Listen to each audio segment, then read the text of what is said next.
Hello అండి. Welcome back to my channel. ఈరోజు సీరియల్‌లో సుమిత్ర, "ఏరా కార్తీక్ చెప్పమంటావా?" అని నవ్వుతూ అంటే, "కార్తీక్ నీకేదో సరదాగా పంపిస్తే నిజం చెప్పనా అని నన్నడుగుతావేంటత్తా?" అని అంటా ఉంటే, సుమిత్ర, "తప్పదురా నిజం చెప్పాల్సిందే" అనగానే దీప, "ముందు మీరు చెప్పండమ్మా" అని అడుగుతది. కార్తీక్ ఏమో, "అత్తా ప్లీజ్ చెప్పొద్దు" అని అంటా ఉంటే, దీప, "బావ నువ్వాగు, అమ్మ మీరు చెప్పండి" అనగానే సుమిత్ర నవ్వుతా ఉంటది. "తాతయ్య మీరైనా చెప్పమనండి" అని అంటా ఉంటే శివనారాయణ నవ్వుతూ, "సుమిత్ర ఇక దాచడం కష్టం. ఆ నిజం చెప్పేయమ్మా" అని అంటా ఉంటే కార్తీక్, "తాత" అని అంటాడు. "ఒరేయ్ భార్యాభర్తల మధ్య రహస్యాలు ఉండకూడదురా. నువ్వు చెప్పమ్మా" అనగానే సుమిత్ర, "సరే చెప్తాను. అసలేం జరిగిందంటే" అని లేచి దీప దగ్గరికెళ్తా ఉంటే కార్తీక్ ఏమో, "వద్దత్తా వద్దు" అనగానే సుమిత్ర, "నువ్వుండ్రా" అని అంటా ఉంటది. దీప గూడా, "నువ్వు అడ్డుపడొద్దు బావా. నువ్వు చెప్పమ్మా" అని అడుగుతది. సుమిత్రేమో, "చెప్పమంటావారా? చెప్పేస్తాను. కాంచన వదినకి ఆడపిల్లలంటే చాలా ఇష్టం దీప. కొడుకు పుట్టాక కూతురు పుట్టలేదు అనే బాధని కార్తీక్‌ని ఆడపిల్లలా తయారు చేసి తీర్చుకునేది. వీడికి జుట్టు పెంచి జడలు వేసేది. పూలు పెట్టేది. గౌను వేసేది. అలా ఓ పండగ రోజు వీణ్ణి ఆడపిల్లలా తయారు చేశాక, పిల్లల్ని ఆట పట్టిస్తూ ఏదో పెళ్లి టాపికొస్తే, ఆడపిల్ల వేషంలో ఉన్న కార్తీక్‌ని మా చుట్టాలబ్బాయి ఒకరు పెద్దయ్యాక పెళ్లి చేసుకుంటా అని చెప్పాడు. అనగానే అందరు నవ్వుతారు. జోష్న, పారు, దశరథ, శివనారాయణ, దీపతో సహా అందరు నవ్వుతారు. సుమిత్రేమో, "ఆడపిల్ల కాదురా మొగాడు అంటే నమ్మడే. వీణ్ణి బుగ్గ మీద ముద్దు కూడా పెట్టుకున్నాడు. అది చూసి మేమంతా ఒకటే నవ్వు. వీడు కోపంలో వాడి మూతి మీద గుద్దాడు. పాపం ఏడ్చుకుంటూ వాడు వెళ్ళిపోయాడు. ఈ విషయం వాళ్ళ స్కూల్లో ఎక్కడ తెలిసిపోతుందో అని ఈ ఊళ్ళో చదవను అన్నాడు. చివరికి వాళ్ళ మావయ్యే సర్ది చెప్పారు" అని అంటా ఉంటే అందరు నవ్వుతా ఉంటారు. దీప, "చాలా పెద్ద కథే జరిగింది బావా" అని అంటా ఉంటే జోష్న, "ఆ తర్వాత బావ జుట్టు వద్దని గుండు చేయించుకున్నాడంట" అనగానే దీప, "గుండుతో ఉన్న ఫోటో ఉందా బావా" అని అడుగుతది. అప్పుడు సుమిత్ర, "ఉంది దీప, రా చూపిస్తాను రా" అని సోఫాలో పక్కన కూర్చోబెట్టుకొని అంతా చెప్తా ఉంటది. సుమిత్ర నవ్వుతూ అన్ని విషయాలు చెప్తా ఉంటే అందరు నవ్వుతా ఉంటారు.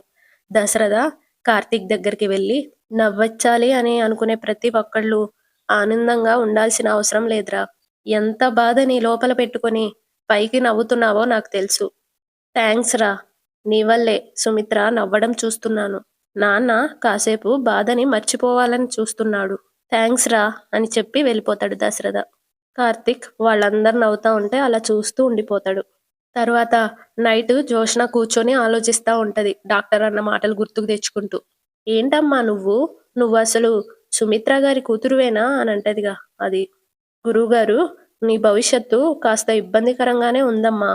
సాలెగూడులో చిక్కుకున్న జీవిలాగా ఇబ్బంది పడుతున్నావు. ఆ గూడు నుండి నువ్వు బయటపడే సమయం వచ్చింది" అని అంటాడుగా అది. అవన్నీ గుర్తుకు తెచ్చుకొని ఆలోచిస్తూ ఉంటది. టెన్షన్ పడుతూ అటు ఇటు తిరుగుతూ కార్తీక్ అన్న మాటలు కూడా గుర్తుకు తెచ్చుకుంటది. "దాసు మామయ్య కనిపించడం లేదని పోలీస్ కంప్లైంట్ ఇస్తాను" అని అంటాడుగా అది కూడా గుర్తుకు తెచ్చుకుంటూ ఆలోచిస్తూ అటు ఇటు టెన్షన్ పడుతూ తిరుగుతా ఉంటే అక్కడికి పారు వస్తది. పారు వచ్చి, "జోష్న భోంచేద్దాం పదా" అని అంటా ఉంటే జోష్న, "నీకు ఆకలి తెలుస్తుందా గ్రాని" అని అడుగుతది. అప్పుడు పారు, "ఆకలి తెలుస్తుంది, భయము తెలుస్తుంది" అనగానే జోష్న, "నాకు మాత్రం భయమే తెలుస్తుంది. ఇంకేం తెలియడం లేదు" అని అంటా ఉంటే పారు, "రిపోర్ట్స్ గురించే గదా" అని అంటది. "రిపోర్ట్స్ అంటే కాగితాలు కాదు. మన జీవితాలు. మనం ఇన్నాళ్లుగా దాస్తున్న నిజాన్ని బయటపెట్టే సాక్ష్యాలు" అనగానే పారు, "నేను చేసిన పాపాలన్నీ కట్టకట్టుకొని ఒకేసారి ఇంటికొచ్చేలా ఉన్నాయి" అని అంటా ఉంటే జోష్న, "వస్తే ఇద్దరం పోతాం." పారు ఏమో, "అయ్యో ముందు ఈ దాసుగాడు ఎక్కడికి పోయాడో తెలుసుకోవాలి" అనగానే జోష్న, "తెలుసుకొని ఏం చేస్తావు" అని అడుగుతది. "అసలైన వాసురాల్ని తీసుకురమ్మంటానే" అని అంటా ఉంటే జోష్న, "అదే పనిలో ఉన్నట్టున్నాడు" అని అంటది. అప్పుడు పారు, "అది నీకు కనిపించడం లేదంటావా" అనగానే, "నీకు ఎవరి మీదైనా అనుమానం ఉందా" అని జోష్న అడుగుతది. "ఉంది" అని పారు అంటది. "ఎవరి మీద" అని అడుగుతది జోష్న. "నీ మీదేనే. నువ్వెందుకో నా దగ్గర కూడా నటిస్తున్నావు అనిపిస్తుంది" జోష్న గట్టిగా, "గ్రాని" అని అంటది. అప్పుడు పారు, "అయితే నిజంగా నా కొడుకు గురించి నీకు తెలియదంటావా అని అంటా ఉంటే జోష్న, ఎన్నిసార్లు అడుగుతావు గ్రాని? మనలో మనం ఇలా కొట్టుకు చావాలని బావ నీకు అనుమానం వచ్చేలా ఆ తాయెత్తు గురించి చెప్పాడు. నువ్వేమో రాబోతున్న ప్రమాదం గురించి మర్చిపోయి అసలైన వారసురాల్ని వెతుక్కుంటూ పోయినా నీ కొడుకు గురించి ఆలోచిస్తున్నావు.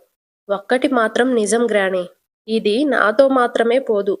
పిల్లల్ని మార్చినందుకు నిన్ను, నిజం తెలిసినా చెప్పనందుకు నీ కొడుక్ని, ఇన్ని రోజులు నాటకాలు ఆడినందుకు నన్ను ఎవ్వర్నీ వదిలిపెట్టరు. తాత కోపం గన్నులో బుల్లెట్టు లాంటిది.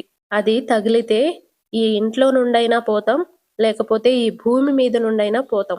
ఇప్పుడు మనల్ని మనం కాపాడుకోవాల్సిన టైం వచ్చింది గ్రాని అని అంటా ఉంటే పారు టెన్షన్ పడుతూ, నాకైతే ఆ రిపోర్ట్స్ ఎప్పుడొస్తాయో అని కాళ్ళు చేతులు వణుకుతున్నాయే. ఇది నేను కష్టపడి కట్టుకున్న కలల కోట. దీన్ని అంత తేలిగ్గా కూలిపోలింబను. కానీ ఏం చేయాలో అర్థం కావడం లేదు. ఈ వయసులో నాకు ఈ టెన్షన్స్ అవసరమా అని అంటా ఉంటే జోష్న, నీకు పోయేదేమీ లేదు గ్రాని. మహా అయితే కొడుకు దగ్గరికి పోతావు, కానీ నేను సర్వం కోల్పోతాను. రిపోర్ట్స్ గురించి ఎంత భయంగా ఉందో దాన్ని అడ్డు పెట్టుకొని బావ ఏం చేస్తాడో అని అంతే భయంగా ఉంది అని లోపల లోపల అనుకుంటది. ఇటు కార్తీక్ వాళ్ళ ఇంట్లో కూర్చొని డబ్బులు లెక్క పెడతా ఉంటే అక్కడికి దీప పాలు తీసుకొని వస్తుంది. కార్తీక్కి ఇస్తుంది. దీప, ఈ డబ్బులు అమ్మకిచ్చేయి అనగానే, ఈ డబ్బులు ఏంటి అని అడుగుతుంది. రెంట్ డబ్బులు దీప అని అంటా ఉంటే దీప, ఎవరిచ్చారు? తాత? కాదు దీప. మరి మామయ్య గారా? కాదు దీప. మరి ఎవరిచ్చారు బావా? ఎవరిస్తే ఏంటి దీప? అప్పు చేసావా బావా అనగానే కార్తీక్, ఇప్పటికే నా కారణంగా మీరు పడుతున్న కష్టాలు చాలు. ఇంకా నేను మిమ్మల్ని బాధ పెట్టలేను. ముందైతే ఈ డబ్బులు అమ్మకిచ్చి హౌస్ రెంట్ కట్టమను అని అంటా ఉంటే దీప, రెంటు పరిస్థితి ఓకే, కానీ మా అమ్మ పరిస్థితి ఏంటి అనగానే కార్తీక్, రిపోర్ట్స్ రానివ్వు దీప. దీపేమో, రిపోర్ట్స్ వచ్చినా ఏం జరుగుతుందో మనకి తెలియదా? తెలుసు అని కార్తీక్ అంటాడు. ఈ రోజైతే మా అమ్మని నవ్వించడానికి ఫోటో పంపించావు. రేపు నిజం తెలిసాక బాధపడకుండా ఉండడానికి ఏం చేస్తావు? తెలియదు అని కార్తీక్ అంటాడు. జోష్న సొంత కూతురు కాదు అని తెలిసినప్పుడు అసలు కూతురు ఎక్కడుంది అని అడిగితే అని అంటా ఉంటే, నీ పేరు చెప్తాను దీప అని కార్తీక్ అంటాడు. అదేదో ముందే చెప్తే బాగుంటుంది కదా అని దీప అంటది. ఎవరికి చెప్పాలి అని కార్తీక్ అడుగుతాడు. ముందు తాతకి బావా, తర్వాత నాన్నకి, ఆ తర్వాత మా అమ్మకి అనగానే కార్తీక్, నిజమని ఎలా నిరూపిస్తావు అని అడుగుతాడు. వెంటనే దీప దాసు బాబాయిని పిలిచి, దాసు మామయ్య ఎక్కడున్నాడో తెలియదు, ఏమైపోయాడో తెలియదు దీప. ఫోన్ చేస్తే లిఫ్ట్ చేయడు. నా అనుమానం జోష్న మీదే అనగానే దీప, ఇప్పుడున్న పరిస్థితుల్లో తను మాత్రం ఏం చేస్తుంది అని అంటది. ఏదో ఒకటైతే చేస్తుంది దీప అని అంటా ఉంటే దీప, రిపోర్ట్స్ మ్యాచ్ అయ్యేలా చేస్తే అనగానే కార్తీక్, ఖచ్చితంగా మ్యాచ్ అవ్వవు. అత్తకి జోష్న శాంపుల్స్ మ్యాచ్ అవ్వవని డాక్టర్ చెప్తారు చూడు అని అంటా ఉంటే అక్కడికి కాంచన వచ్చి వినేస్తుంది. ఏంటి, సుమిత్రకి జోష్న శాంపిల్స్ మ్యాచ్ అవ్వవా అని అడుగుతుంది. ఇటు సుమిత్ర సోఫాలో కూర్చొని ఉంటే అక్కడికి దశరథ వచ్చి, ఆరోగ్యం గురించి కొంచెమైనా ఆలోచించవా? ఇప్పటి వరకు టాబ్లెట్ వేసుకోకుండా ఉన్నావా అంటే ఏమనాలి అని అంటా ఉంటే అక్కడికి శివనారాయణ వచ్చి, ఏమైందిరా అని అడుగుతాడు. సుమిత్ర శివనారాయణ చూసి లేస్తా ఉంటే, నువ్వు కూర్చో అమ్మా అని చెప్పి శివనారాయణ కూడా కూర్చుంటాడు. దశరథ, చూడు నాన్న, టైం టు టైం టాబ్లెట్ వేసుకోవాలని డాక్టర్ గారు చెప్పారా లేదా? సుమిత్ర టాబ్లెట్స్ వేసుకోలేదు. ఏమని అడిగితే భోజనం చేయలేదు అని చెప్తుంది. నేను తినేటప్పుడు నువ్వు కూడా తిను అంటే తర్వాత చపాతీ తింటాను అని చెప్పింది. ఇప్పుడేమో తినాలి అని అనిపించడం లేదు అంటుంది. ఏమని చెప్పాలి నాన్న అనగానే శివనారాయణ, ఒక్క నిమిషం దశరథ అని చెప్పి, జోష్నా జోష్నా అని గట్టిగా పిలుస్తాడు. పారు ఏంటండి అనుకుంటూ వస్తుంది. నేను పిలిచింది జోష్నని అనగానే, ఎందుకండి అని అడుగుతుంది. అప్పుడు శివనారాయణ, ఇప్పుడే ఒక విషయం తెలిసింది, ఆ సంగతి ఏంటో తేలుద్దామని అనగానే పారు తనలో తాను, రిపోర్ట్స్ గురించే అయి ఉంటది, డాక్టర్ ఫోన్ చేసిందా ఏంటి అని అనుకుంటూ ఉంటది. శివనారాయణ జోష్న అని గట్టిగా పిలవగానే జోష్న వస్తుంది. ఏంటి తాత, ఏమైంది అని అడగంగానే పారు ఒక విషయం తెలిసిందంట. ఏంటి అన్నట్టు కళ్ళతో సైగ చేస్తుంది జోష్న. ఆ విషయమే అన్నట్టు పారు సైగ చేస్తుంది. అది అడగడానికే పిలిచారు జోష్న. ఏమండి, నేను వెళ్ళిపోవచ్చా అని అంటా ఉంటే శివనారాయణ నువ్వు లేకపోతే ఏదీ తేలదు పారిజాతం. తేలదా అని పారు అంటది. అవును, నువ్వు బొంగరానికి కట్టిన తాడు లాంటిదానివి. తిరగవు, తిప్పుతావు. పారు నవ్వుతూ ఇంతకీ బొంగరం ఎవరండి అని అడుగుతది. ఇంకెవరు, ఎదురుగా ఉంది గదా మాజీ సీఈఓ గారు అనగానే పారు మాజీ సీఈఓ కన్నా మనవరాలు అని అనొచ్చు కదండి అనగానే శివనారాయణ గట్టిగా జోష్న నా మనవరాలు కాదు, ఆ మాటకొస్తే సుమిత్ర కూతురు కూడా కానే కాదు అనగానే సుమిత్ర షాక్ అయి లేచి నిలబడుతుంది. దశరథ కూడా షాక్ అవుతాడు. పారు ఏమో తనలో తాను ముసలోడికి నిజం తెలిసిపోయింది, ఇదే నాకు ఆఖరి రోజు అని అనుకుంటది. జోష్న ఏమో తాత నేను అని అంటా ఉంటే శివనారాయణ ఏంటి నేను, నువ్వు ఇప్పటి నుండి నన్ను తాత అని పిలవాల్సిన అవసరం కూడా లేదు అనగానే జోష్న తనలో తాను రిపోర్ట్స్ గురించే ఇలా మాట్లాడుతున్నాడా, లేదా రిపోర్ట్స్ గురించి బావ తెలుసుకొని వీళ్ళకేమైనా చెప్పాడా అని అనుకుంటూ ఉంటది. పారు ఏమో ముందు ఇదేం చేసిందో చెప్పండి అని భయపడుతూ అడుగుతది. వెంటనే జోష్న ఏముంది, బావ నా గురించి ఏదో చెప్పుంటాడు అనగానే దశరథ నాన్న దగ్గర నీ గురించి ఏం చెప్తాడు అని అడుగుతాడు. వెంటనే జోష్న మరి నా గురించి ఎందుకు ఇలా మాట్లాడుతున్నారు అని అడుగుతుంది. దశరథ నీకు జ్వరం వస్తే మీ అమ్మ నిన్నెలా చూసుకుంటుందో నీకు తెలియదా అనగానే జోష్న తెలుసు తాత అని అంటది. మరి మీ అమ్మకి ఆరోగ్యం బాగోలేకపోతే అంతే జాగ్రత్తగా నువ్వు చూసుకోవాలని నీకు తెలియదా, ఇప్పుడు నేనేం చూసుకోలేదు తాత అనగానే మీ అమ్మ టాబ్లెట్ వేసుకోలేదు, ఎందుకని మీ నాన్న అడిగితే ఏమీ తినలేదు అని చెప్పిందంట. మీ నాన్న మీ అమ్మని తిడుతున్నాడు, కానీ తిట్టాల్సింది నిన్ను అనగానే పారు ఇదేనా మీరు చెప్పాలనుకున్నది అని అంటది.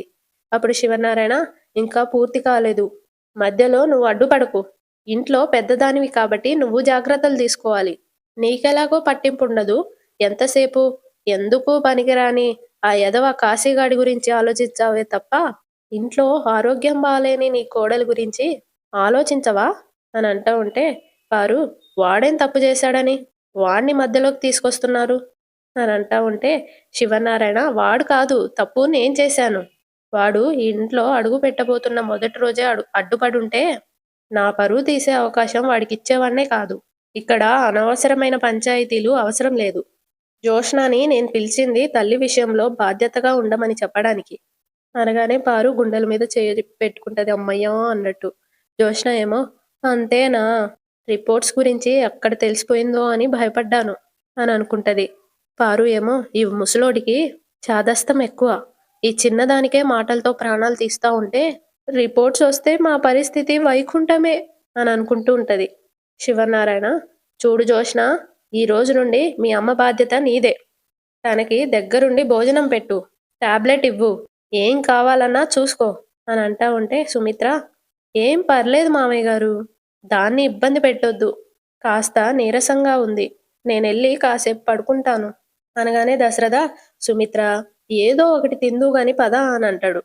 సుమిత్రేమో కళ్ళు తిరుగుతున్నట్టుగా ఉందండి, తింటే వికారంగా ఉంటుంది, మళ్ళీ వాంతులవుతాయి, నేను వెళ్ళి పడుకుంటాను, జోష్న నువ్వు వెళ్ళమ్మా అని చెప్పి వెళ్తా ఉంటే సుమిత్ర అని దశరథ అంటాడు.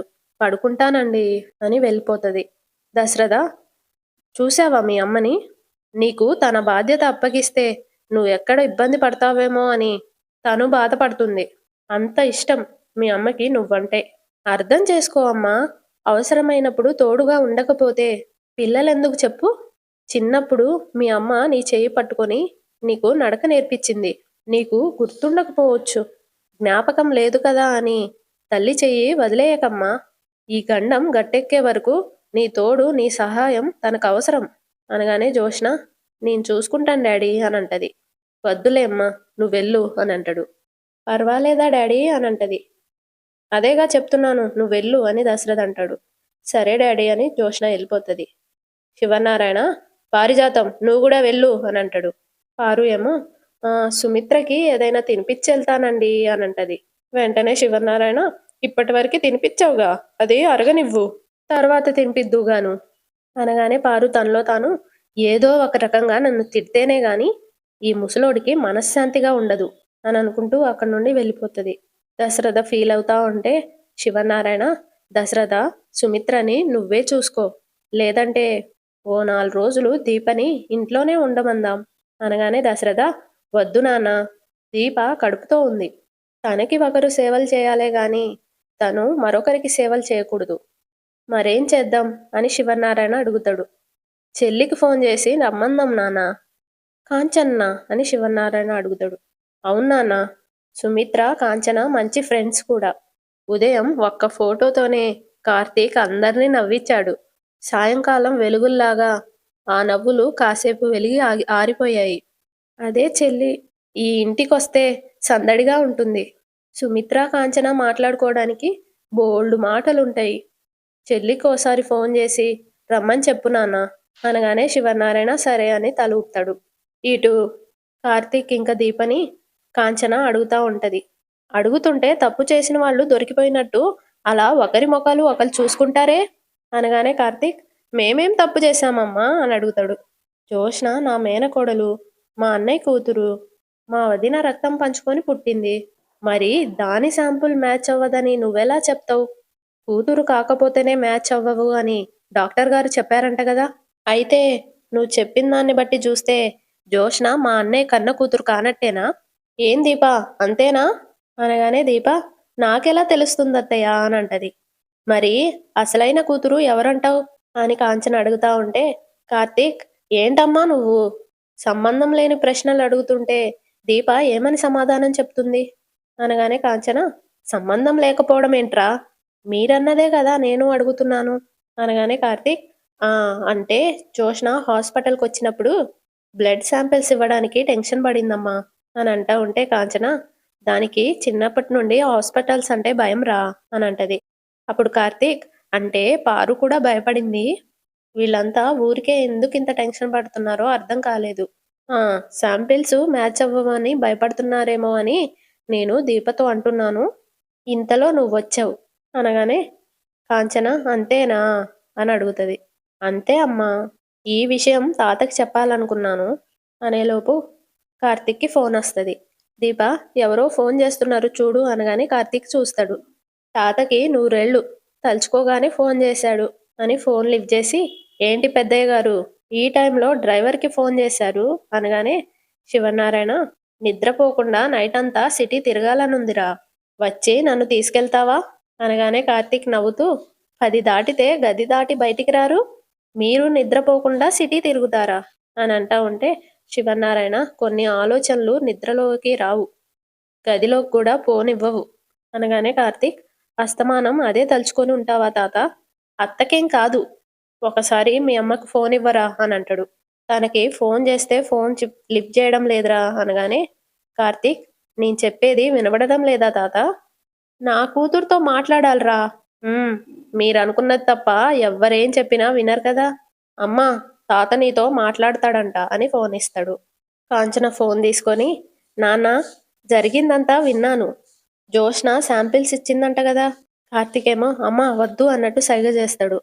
అది కాదురా నాన్న, ఆపరేషన్ జరిగితే వదినికి ఏమీ కాదులే నాన్న అనగానే శివనారాయణ, ఏమీ కాదని మాటల్లోనే గాని మనసులో లేదమ్మా నాన్న అని కాంచనంటది. అవునమ్మా, మా ఇంట్లో ఆనందం అంతా నీ కొడుకు రాకతో, నీ కొడుకు వెళ్ళిపోవడంతోనే అనిపిస్తుంది. నువ్వు ఒక 2 రోజులు ఇక్కడ ఉండేలా రామ్మా. నేనా అని కాంచన అడుగుతుంది. సుమిత్రకి నువ్వంటే చాలా ఇష్టమమ్మా. నువ్వొస్తే తను నీతో మాటల్లో పడి అన్నీ మర్చిపోతుంది. పైగా నువ్వు తనకి మంచి ఫ్రెండ్వి కూడా. కార్తీక్, తాతేమన్నాడు అని అడుగుతాడు. ఇంటికి రమ్మంటున్నాడు. మరి ఎందుకమ్మా ఆలోచిస్తావు? మార్నింగ్ వస్తానని చెప్పు అని అంటాడు. అక్కడేమో దశరథ, నాన్న ఫోన్ ఇటివ్వు అని తీసుకుంటాడు. ఇక్కడ కార్తీక్ కూడా ఫోన్ ఇటివ్వు అని తీసుకుంటాడు. తాత అనగానే దశరథ, నేన్రా. మావయ్య, అమ్మ రేపు వస్తుంది అనగానే దశరథ, అమ్మే కాదురా, మీ ఫ్యామిలీ అంతా రావాలి. అలాగే మావయ్య, అనసూయ గారు ఊరెళ్ళారు, శౌర్యకేమో స్కూల్ ఉంది అని అంటా ఉంటే దశరథ, అదేం కుదరదు, చంటిదాన్ని కూడా తీసుకురావాల్సిందే. సరే మావయ్య, తీసుకొస్తాంలే. థ్యాంక్స్ రా, ఉంటాను అని కాల్ కట్ చేస్తాడు. కాంచన, కాల్ కట్ చేసావా అనగానే అయిందమ్మా అని కార్తీక్ అంటాడు. వెంటనే కాంచన, ఒరేయ్ నేను చెప్పానా వస్తానని? నాకు చెప్పకుండా తీసుకొస్తానని నువ్వెలా మాటిస్తావు అనగానే కార్తీక్, ఇది మరీ విచిత్రంగా ఉంది. ఫోన్ చేసింది మీ నాన్న, రమ్మంది మీ అన్నయ్య. ఎవరి కోసం? మీ వదిన కోసం. ఎలా మాటిస్తావు అని నన్నడుగుతావేంటి? అనగానే కాంచన ఏడుస్తూ, కాదురా, వదిన్ని చూస్తుంటే ఎందుకో నాకు ధైర్యం సరిపోవడం లేదురా అనంటా ఉంటే కార్తీక్, మీ నాన్న, మీ అన్నయ్య ఇంటికి రమ్మని పిలిచారంటే అక్కడ పరిస్థితి ఎలా ఉందో నువ్వొకసారి ఆలోచించమ్మా అనగానే దీప కూడా వెళ్దాం అత్తయ్య అనంటది. కాంచన, నేను రాను దీపా. అది కాదమ్మా అని కార్తీక్ అనగానే, నన్ను ఇబ్బంది పెట్టకండ్రా, మీరెళ్ళండి అని వెళ్ళిపోతా ఉంటే, మీ నాన్నతో ఏం చెప్పాలి అని కార్తీక్ అడుగుతాడు. అమ్మకి ఒంట్లో బాలేదని చెప్పరా, అప్పుడు నువ్వు అక్కడికి వెళ్దాం కాదు, వాళ్లే ఇక్కడికొస్తారు అని అంటా ఉంటే, దీప, అత్తయ్యని ఇబ్బంది పెట్టొద్దు బావా. ఎవరిని ఎవరు ఇబ్బంది పెట్టడం లేదు మరదలా. ఆడపడుచు ఇంటికొస్తే సందడిగా ఉంటుందని వాళ్ళు అనుకుంటున్నారు. అనారోగ్యంతో ఉన్న వదినని కళ్ళ ముందు పెట్టుకొని నేను అక్కడ ఎలా ఉండగలనని మా అమ్మ అనుకుంటుంది. ఒక మనిషి గురించి మనకు ఎంత ఎక్కువ భయం ఉంటే అంత ఎక్కువ ప్రేమ ఉంటుంది అని అంటా ఉంటాడు. అంతటితో ఈరోజు ఎపిసోడ్ అయిపోతుంది. సబ్స్క్రైబ్ చేసుకోండి, లైక్ కూడా చేయండి కదా.